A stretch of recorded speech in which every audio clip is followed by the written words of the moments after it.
आज हम बात करने वाले हैं क्लैरिटी बाय स्टीवन सिसारी बुक के बारे में। आरव एक 32 साल का आम आदमी जो हमेशा से अपनी लाइफ में कुछ बड़ा करना चाहता था, पर हर बार किसी न किसी कंफ्यूजन में फंस जाता। सुबह की पहली चाय के साथ उसके दिमाग में बस एक ही सवाल घूमता था, आखिर मैं कर क्या रहा हूं अपनी जिंदगी में। उसकी जॉब ठीक ठाक थी, लेकिन वो सेटिस्फैक्शन वाली बात गायब थी। ऊपर से घर की रिस्पॉन्सिबिलिटीज, लोन्स और खुद को प्रूव करने का प्रेशर। उस दिन जब आरव अपनी पुरानी किताबें रीअरेंज कर रहा था, तो एक डस्टी कार्डबोर्ड बॉक्स में उसे एक किताब मिली। Clarity, how to get it, how to keep it and how to use it to balance your life, by Steven Cesari. उसने ये किताब कब खरीदी थी उसे खुद याद नहीं था। उसने कैजुअली पन्ने पलटने शुरू की। पहले ही पेज पर बोल्ड लेटर्स में लिखा था, द इम्पोर्टेंस ऑफ क्लैरिटी। नीचे लिखा था, developing clarity in your life is crucial for making informed decisions and achieving your goals. ये लाइन पढ़ते ही आरव कुछ ठहर गया। शायद ये वही चीज थी जो उसकी लाइफ से मिसिंग थी। उसने चाय का कप उठाया और सोफा पर कंफर्टेबली बैठ गया। उसने किताब का पहला चैप्टर पढ़ना शुरू किया। पहले चैप्टर में बताया गया था कि क्लैरिटी मतलब सिर्फ चीजों को देखना या समझना नहीं है। यह समझना है कि आपकी प्रायोरिटीज क्या है, जो सच में मैटर करता है उसे पकड़ना और बाकी डिस्ट्रैक्शंस को हटाना। इसमें एक लाइन थी जिसने आरव को सोचने पर मजबूर कर दिया, a clear vision allows you to navigate challenges more effectively. Aarav ने खुद से सवाल किया, मेरी विजन क्या है? What do I truly want from my life? उसे जवाब नहीं पता था, और यही उसकी सबसे बड़ी प्रॉब्लम थी। उसने किताब में आगे पढ़ा कि क्लैरिटी ना सिर्फ आपको सही डिसीजंस लेने में मदद करती है, बल्कि आपकी एनर्जी और टाइम को भी सही जगह इन्वेस्ट करवाती है। आरव को ऐसा लगा जैसे ये किताब उसके लिए ही लिखी गई है। किताब ने उसे एक छोटी सी एक्सरसाइज दी। उसने लिखा, write down the 5 most important things in your life. Aarav ने पेन उठाया और कुछ देर सोचने के बाद लिखा, 1 परिवार, 2 स्वास्थ्य, 3 करियर, 4 आर्थिक स्वतंत्रता, 5 शांति का मन। जब उसने लिखा तो उसे रियलाइज हुआ कि उसकी डेली लाइफ इन पांचों प्रायोरिटीज से कंप्लीटली अलग डायरेक्शन में जा रही थी। उसकी फैमिली के लिए टाइम ही नहीं था।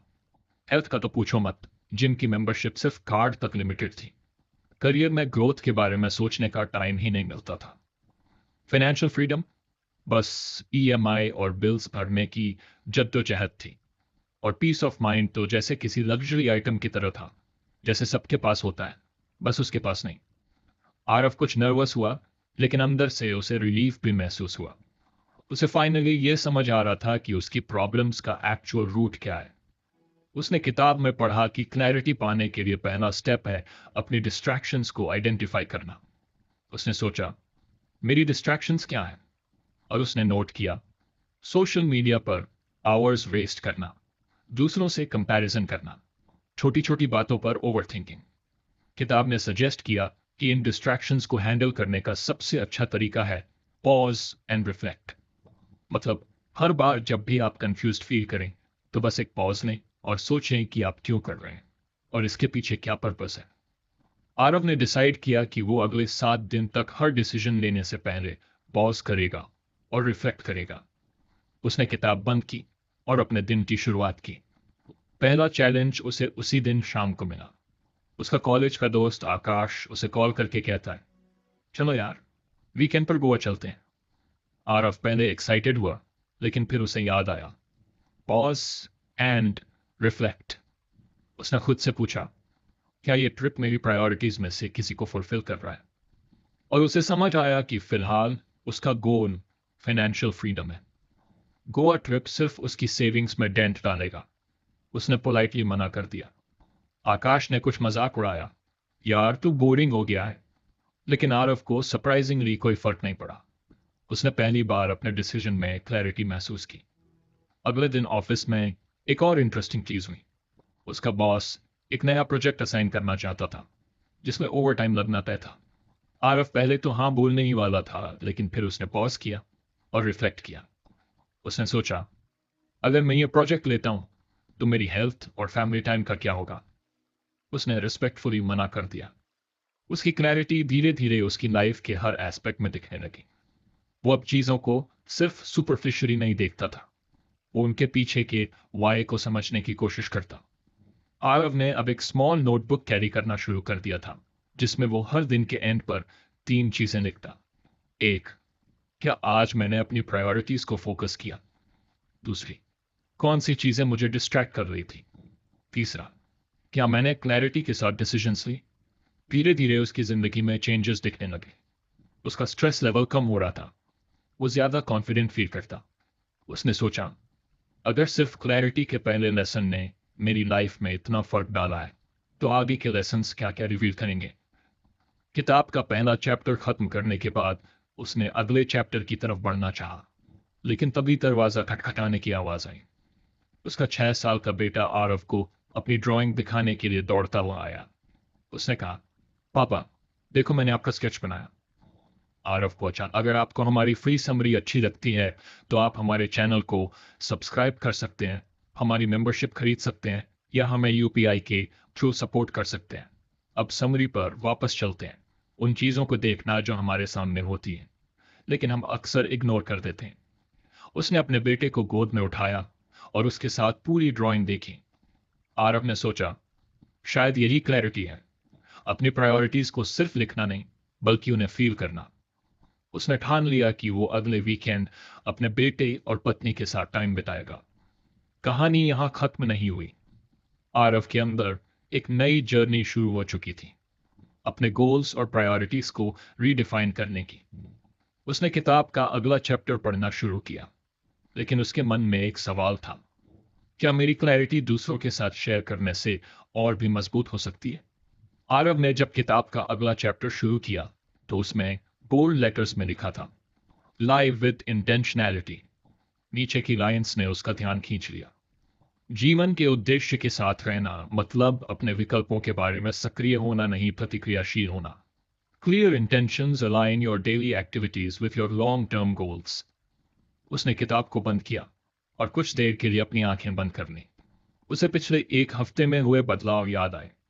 क्लैरिटी के पहले लेसन ने उसे सिखाया था कि प्रायोरिटीज को पहचानना कितना जरूरी है, लेकिन अब सवाल यह था कि उन प्रायोरिटीज को अचीव कैसे किया जाए। यही सवाल उसके मन में था जब उसने चैप्टर पढ़ना शुरू किया।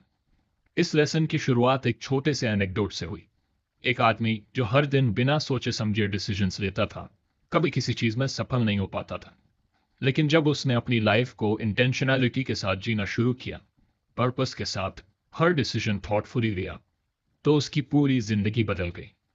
आरब ने खुद से सोचा, क्या मैं भी ऐसा कर सकता हूं? मैं अपनी लाइफ को रिएक्ट करने के बजाय इंटेंशनली लिव कर सकता हूं। किताब ने पहला स्टेप सजेस्ट किया, डिफाइन योर इंटेंशंस क्लियरली। मतलब अपने दिन की शुरुआत ये सोचकर करो कि आज का फोकस क्या होना चाहिए। आरव ने उस दिन सुबह सुबह अपनी नोटबुक में लिखा, 1, आज परिवार के साथ डिनर जरूर करूंगा। 2, अपने पेंडिंग फाइनेंशियल गोल्स को रिव्यू करूंगा। 3, सोशल मीडिया पर सिर्फ 15 मिनट बिताऊंगा।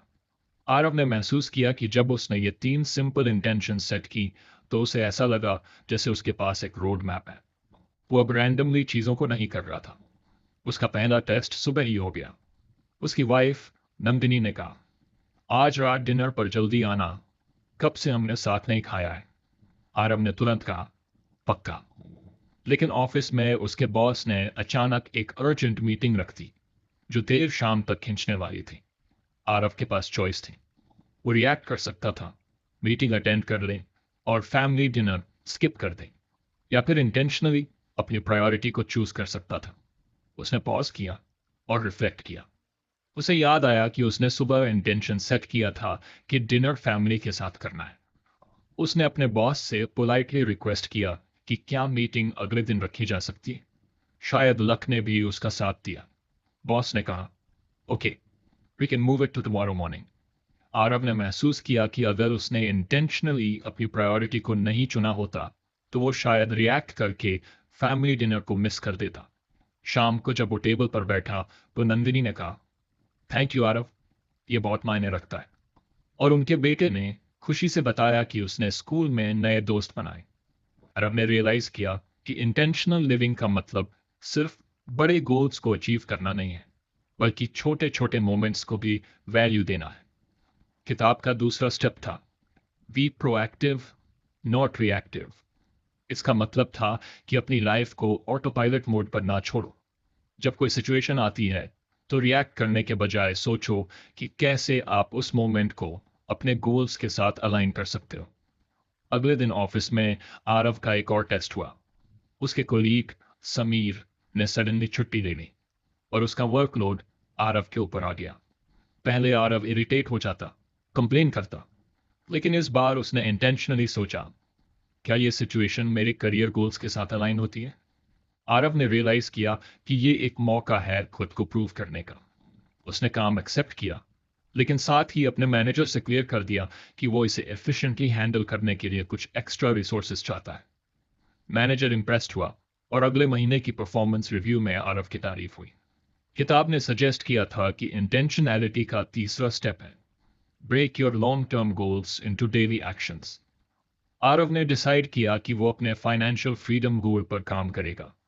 उसने अपने मंथली एक्सपेंसेस को एनालाइज करना शुरू किया। उसने देखा कि अननेसेसरी सब्सक्रिप्शंस और इम्पल्सिव ऑनलाइन शॉपिंग उसकी सेविंग्स को खा रहे थे। उसने एक सिंपल रूल बनाया, हर खर्चा करने से पहले पॉज करो और खुद से पूछो, क्या ये मेरे फाइनेंशियल गोल्स के साथ अलाइन होता है? एक दिन उसने ऑनलाइन एक एक्सपेंसिव गैजेट देखा जो उसे बहुत पसंद आया। वो उसे खरीदने ही वाला था कि उसने पॉज किया और सोचा, क्या ये मेरी सेविंग्स गोल को सपोर्ट करेगा? जवाब साफ था, नहीं। उसने गैजेट को विश लिस्ट में डाल दिया और उससे अवॉइड कर लिया। धीरे धीरे आरव की डेली चॉइसेस उसके बड़े गोल्स के साथ अलाइन होने लगी। उसने महसूस किया कि इंटेंशनल लिविंग का मतलब सिर्फ रिएक्टिव बिहेवियर को छोड़ना नहीं है, बल्कि अपने हर डिसीजन में पर्पस ढूंढना है। फिर एक वीकेंड की बात है। नंदिनी ने कहा, चलो कहीं घूमने चलते हैं, काफी दिन हो गए आउटिंग पर गए हुए। आरव ने पहले इंस्टिंक्टिवली सोचा कि ये अननेसेसरी एक्सपेंस होगा, लेकिन फिर उसने पॉज किया और खुद से पूछा, क्या ये मेरी फैमिली की हैप्पीनेस और बॉन्डिंग के लिए इंपॉर्टेंट है? जवाब था हाँ। उसने तुरंत प्लान बना लिया और पूरा वीकेंड उन्होंने नियर बाय हिल स्टेशन पर स्पेंड किया। आरव ने किताब के अगले सेक्शन में पढ़ा कि इंटेंशनल लिविंग में एक और इम्पॉर्टेंट एलिमेंट है, लर्न टू से नो। उसने समझा कि जब आप हर चीज के लिए हाँ कहते हो तो आप अपनी एनर्जी और टाइम उन चीजों में भी वेस्ट कर देते हो जो आपकी प्रायोरिटीज से मैच नहीं करती। अब जब भी कोई उसे किसी ऐसे काम के लिए इनवाइट करता जो उसकी प्रायोरिटीज से मैच नहीं करता, तो वो पोलाइटली मना कर देता। उसने महसूस किया कि हर नो उसे उसकी प्रायोरिटीज के लिए और ज्यादा स्पेस देता है। एक दिन उसके पुराने दोस्त रजत ने उसे कॉल किया और कहा, यार, मेरी पार्टी में जरूर आना, सब पुराने दोस्त आ रहे हैं। आरव ने पहले सोचा कि जाना चाहिए, लेकिन फिर उसने पॉज किया और सोचा, क्या ये मेरे गोल्स के साथ अलाइन होता है? उसने रियलाइज किया कि वो उस वक्त अपनी हेल्थ पर फोकस करना चाहता है और देर रात की पार्टी उसके लिए सही नहीं थी। उसने रजत को मना कर दिया। रजत ने कुछ नाराजगी जताई, लेकिन आरव को अंदर से गिल्ट नहीं हुआ। आरव की लाइफ अब इंटेंशनैलिटी की तरफ बढ़ रही थी। उसने अपने डिसीजंस में क्लैरिटी महसूस की। वो अब हर दिन का पर्पस डिफाइन करता और अपनी डेली एक्टिविटीज को उसी के अकॉर्डिंग प्लान करता। लेकिन एक दिन उसने किताब में पढ़ा, intentional living doesn't mean being rigid, it means being flexible with purpose. उसने सोचा, मैं क्या कभी ऐसा कर पाऊंगा, रिजिड ना होकर भी पर्पसफुल रहूं? अगले दिन ऑफिस में एक नई सिचुएशन ने उसे इस पर सोचने का मौका दिया। उसका मैनेजर अचानक आया और कहा, we need to change the project timeline, can you adjust? पहले आरव इरिटेट होता, लेकिन अब उसने पॉज किया और सोचा, क्या यह फ्लेक्सिबिलिटी मेरे करियर गोल्स के लिए जरूरी है? उसने खुद को समझाया कि कभी कभी इंटेंशनैलिटी का मतलब कॉम्प्रोमाइज भी होता है, अगर वो कॉम्प्रोमाइज आपके बिगर पिक्चर को सपोर्ट करता है। आरव ने किताब के इस लेसन से एक और बड़ी बात सीखी, इंटेंशनैलिटी कोई वन टाइम प्रोसेस नहीं है। ये हर दिन, हर मोमेंट, हर डिसीजन में प्रैक्टिस करनी पड़ती है। उसने अपने नोटबुक के लास्ट पेज पर एक चीज लिखी, live each day with purpose so that when you look back, you don't regret how you spent your time. Aarav अब क्यूरियस था कि किताब के अगले लेसन में उसे क्या सिखाया जाएगा। उसने किताब को क्लोज किया और अपने अगले डे के लिए इंटेंशन सेट करने लगा। अगली सुबह आरव ने किताब का अगला चैप्टर खोला।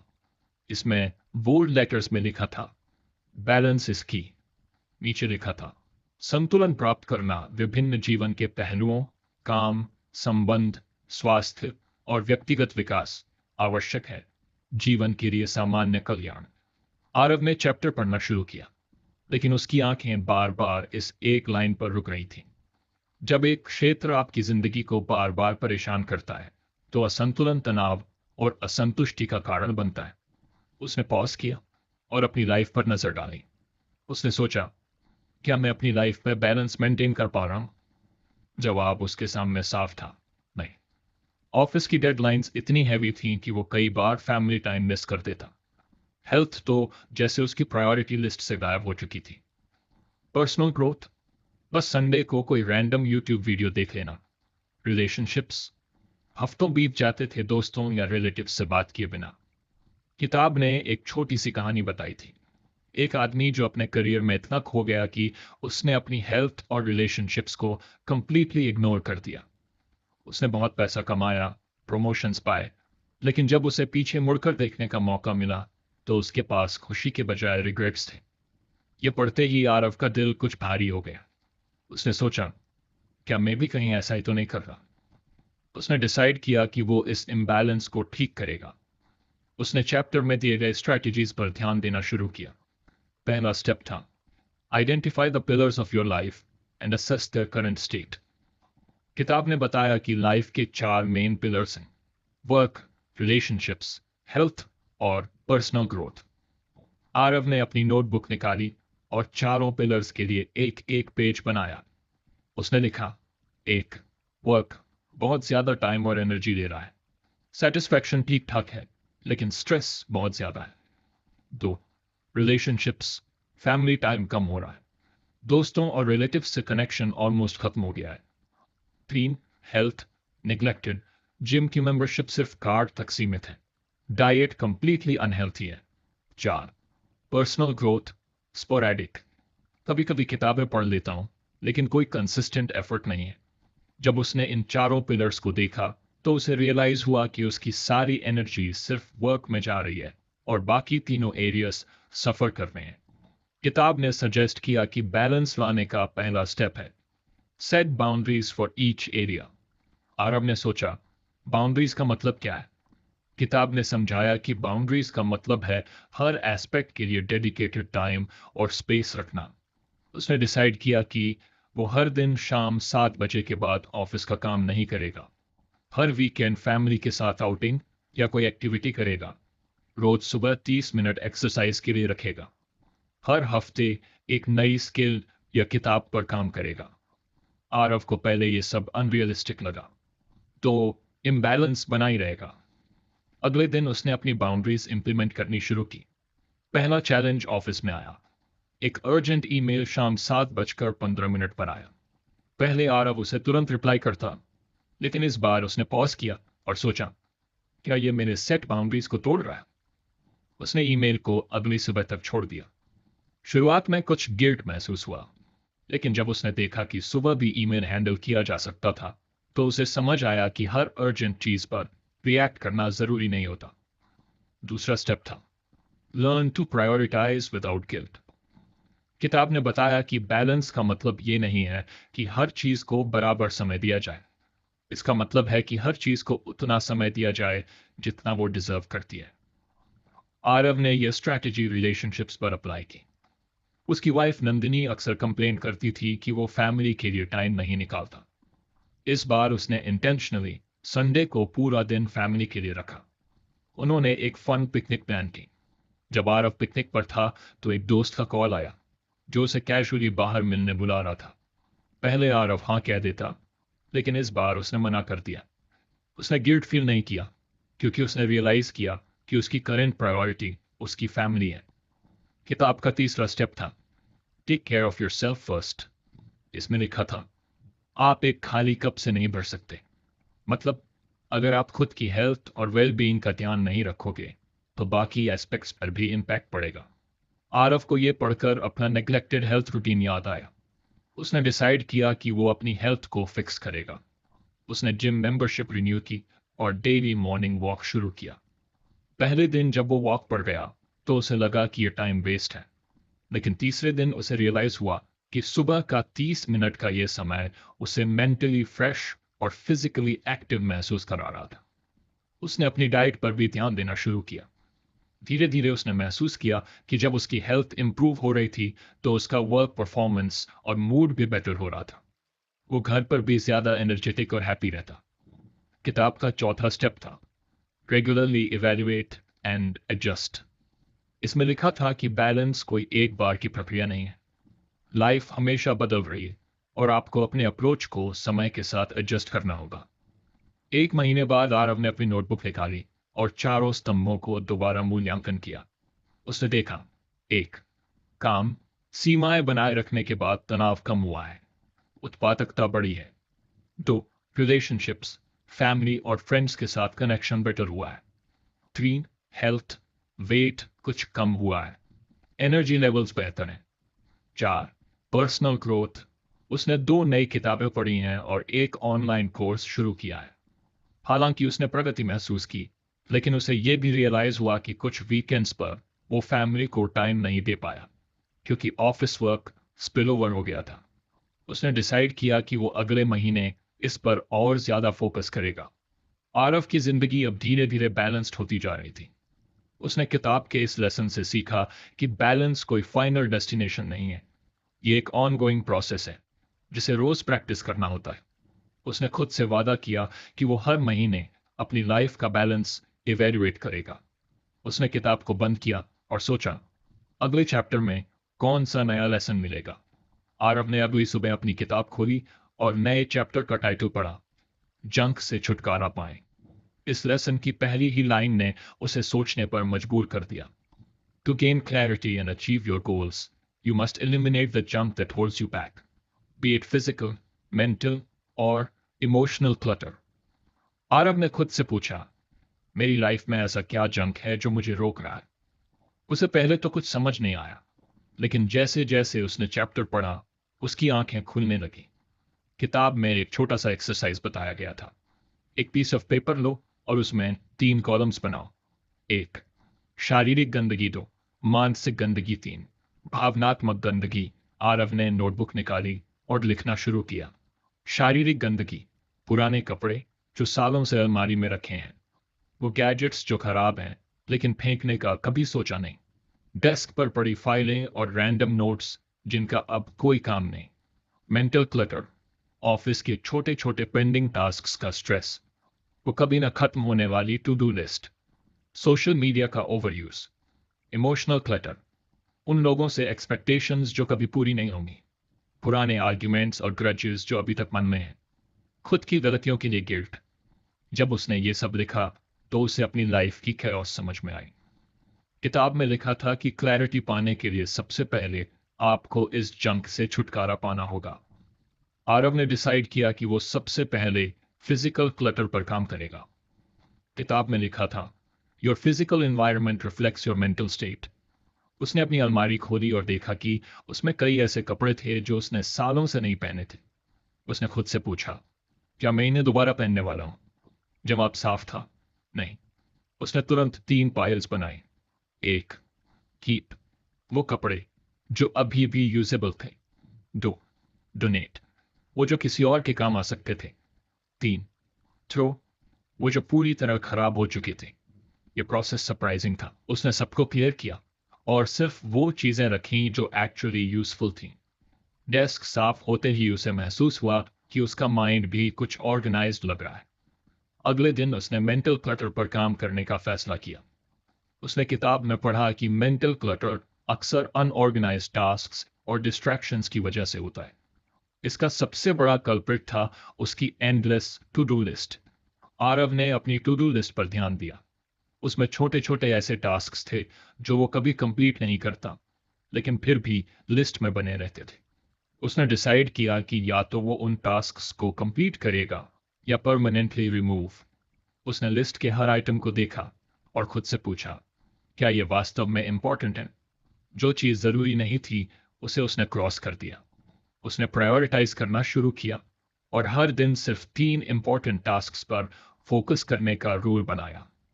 मेंटल क्लटर का दूसरा बड़ा सोर्स था सोशल मीडिया। आरव ने रियलाइज किया कि वो दिन में कई घंटे बस स्क्रोलिंग में बर्बाद कर देता है। किताब ने सजेस्ट किया था कि आप अपने फोन यूजेस को मॉनिटर करो और अनावश्यक डिस्ट्रैक्शंस को रिड्यूस करो। आरव ने अपने फोन से सोशल मीडिया एप्स के नोटिफिकेशंस ऑफ कर दी। उसने एक रूल बनाया कि वो सिर्फ दिन में 2 बार सोशल मीडिया चेक करेगा। पहले कुछ दिन मुश्किल थे। बार बार उसका मन करता कि वो फोन उठाए और एप्स खोल कर देखे।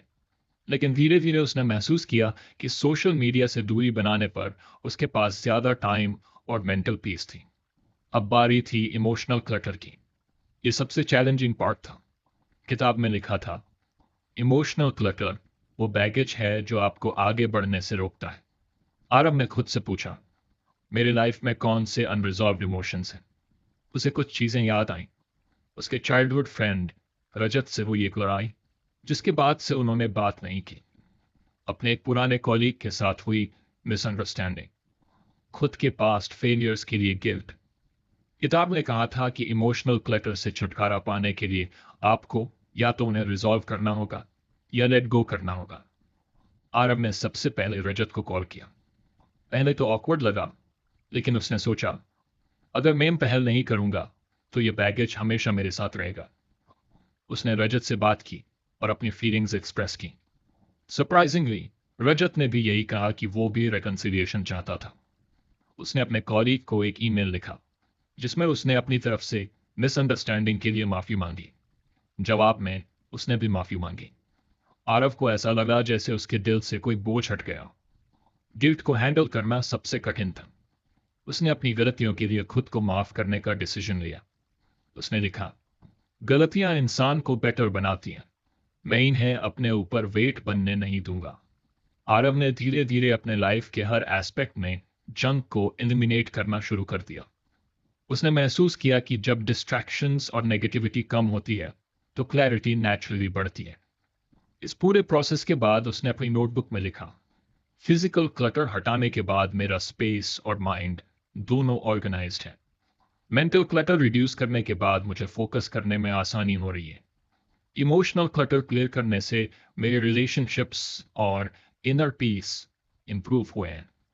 उसने किताब को बंद किया और सोचा, क्या अगला चैप्टर मुझे इससे भी ज्यादा पावरफुल लेसन देगा? अगले दिन सुबह की चाय के साथ आरव ने किताब का नया चैप्टर खोला। टाइटल पढ़ते ही उसे एक अलग सी एक्साइटमेंट महसूस हुई, द पावर ऑफ एक्सपोजर। शुरुआत की लाइनें थी, ग्रोथ और क्लैरिटी आती है जब आप अपने कंफर्ट जोन से बाहर निकलते हैं और खुद को नए विचारों, लोगों और अनुभवों के सामने लाते हैं। आरव को यह पढ़कर लगा कि उसकी लाइफ में शायद यही सबसे ज्यादा मिसिंग था। पिछले कुछ सालों में उसकी रूटीन इतनी प्रिडिक्टेबल और मोनोटोनस हो चुकी थी कि उसमें कोई नई चीज या एक्साइटमेंट बची ही नहीं थी। किताब ने बताया कि एक्सपोजर सिर्फ ट्रैवल तक सीमित नहीं है। ये हर उस चीज से जुड़ा है जो आपकी सोच और पर्सपेक्टिव को ब्रॉडन करे। चाहे वो कोई नई किताब हो, किसी अनजान इंसान से बातचीत हो, या फिर कोई स्किल सीखने का प्रयास। आरव ने चैप्टर पढ़ते हुए खुद से सवाल किया, मैंने आखिरी बार अपनी कंफर्ट जोन के बाहर कदम कब रखा था? जवाब के तौर पर कुछ खास याद नहीं आया। उसने तय किया कि इस बार वो किताब के लेसन को पूरी तरह से अपनी लाइफ में अप्लाई करेगा। किताब ने एक सिंपल सा एक्सरसाइज सजेस्ट किया, list down 5 new things you've always wanted to try but never did because of fear, laziness or lack of time। Aarav ने अपनी नोटबुक निकाली और सोचना शुरू किया। उसने लिखा, 1, किसी न्यू स्किल को सीखना, जैसे गिटार बजाना। 2, एक सोलो ट्रिप पर जाना। 3, किसी ऐसे इंसान से बात करना जिससे मैं हमेशा अवॉइड करता रहा हूं।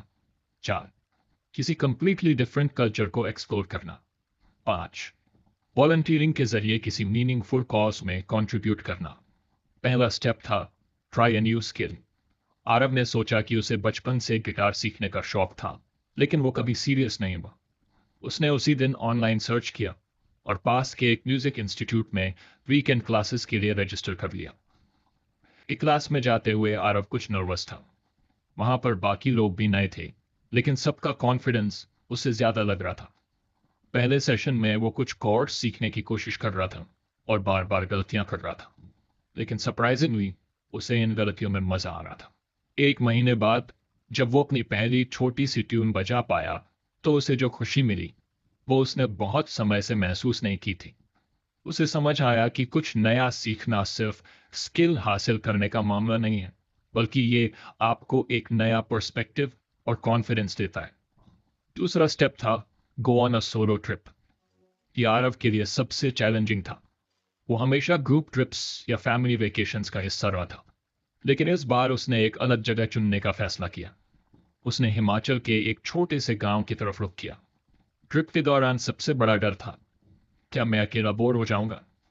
लेकिन जैसे ही उसने वहां की शांत वादियों में टाइम बिताना शुरू किया, उसने रियलाइज किया कि अकेलापन डरावना नहीं है। उसने वहां नए लोगों से बातें की, एक लोकल टी सेलर, एक आर्टिस्ट जो पहाड़ों में अपने आर्ट के लिए इंस्पिरेशन ढूंढ रहा था, और एक सोलो ट्रैवलर जो अपनी लाइफ की कहानियां शेयर कर रहा था। इन इंटरेक्शंस ने आरव को एक्सपोज किया कि हर इंसान की लाइफ कितनी यूनिक होती है और कैसे दूसरों की कहानियों से हम खुद के लिए इंस्पिरेशन ले सकते हैं। तीसरा स्टेप था talk to someone you've avoided. Aarav ने सोचा कि उसकी ऑफिस की एक कॉलीग थी, निहारिका, जिससे उसकी कभी जमती नहीं थी। वो दोनों हमेशा फॉर्मल बातें करते और आरव उसे कुछ रूड और ईगोइस्टिक समझता था। किताब में लिखा था, Sometimes your assumptions about people block you from forming meaningful connections. Aarav ने तय किया कि वो इंटेंशनली निहारिका से बातचीत की कोशिश करेगा। लंच ब्रेक में उसने कैजुअली निहारिका के पास बैठकर बात शुरू की।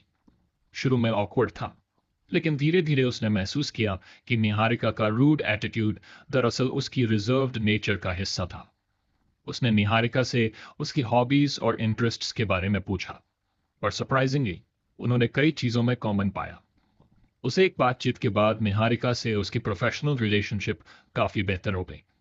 आरव ने सीखा कि कभी कभी एक्सपोजर सिर्फ अलग एक्सपीरियंसेस से नहीं, बल्कि लोगों से ओपन माइंडेड होकर जुड़ने से भी आता है। चौथा स्टेप था एक्सप्लोर अ डिफरेंट कल्चर। किताब ने सजेस्ट किया था कि आप अपनी सोच को ब्रॉडन करने के लिए किसी दूसरी कल्चर को करीब से समझने की कोशिश करें। आरव ने अपने एक साउथ इंडियन कॉलीग श्रीनिवास से बातचीत शुरू की। श्रीनिवास ने उसे अपने घर खाने पर इनवाइट किया।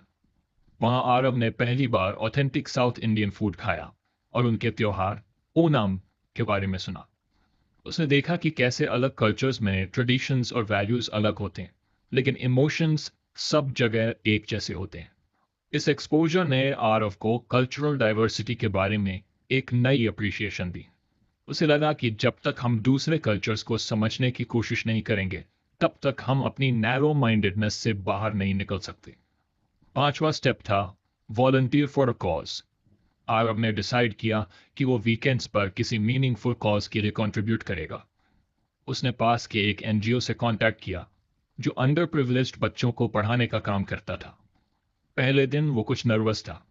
उसे लगा कि वो बच्चों को कुछ सिखा नहीं पाएगा, लेकिन जब उसने बच्चों के साथ बातचीत शुरू की, तो उसने महसूस किया कि वो भी उनसे बहुत कुछ सीख सकता है।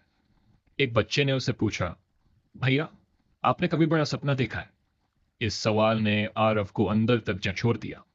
उसने रियलाइज किया कि सपनों की बात सिर्फ बड़े सिटीज या प्रिविलेज्ड लोगों तक सीमित नहीं है। इन बच्चों के छोटे छोटे सपने भी उतने ही बड़े और खूबसूरत थे। इस एक्सपीरियंस ने आरव को ग्रेटिट्यूड और ह्यूमिलिटी सिखाई। उसे समझ आया कि ग्रोथ सिर्फ प्रोफेशनल अचीवमेंट्स तक सीमित नहीं है। जैसे जैसे वो इन स्टेप्स को इम्प्लीमेंट कर रहा था, उसने अपनी लाइफ में सटल लेकिन पावरफुल चेंजेस महसूस किए। उसे महसूस हुआ कि नए आइडियाज, एक्सपीरियंसेस और लोगों से जुड़ने से उसकी सोच और क्लैरिटी में कितना फर्क आया। किताब में आखिरी एडवाइस थी, never stop exposing yourself to the unknown. Every new experience adds a layer to your understanding of the world. Aarav ने खुद से वादा किया कि वो हर महीने एक नई चीज ट्राई करेगा,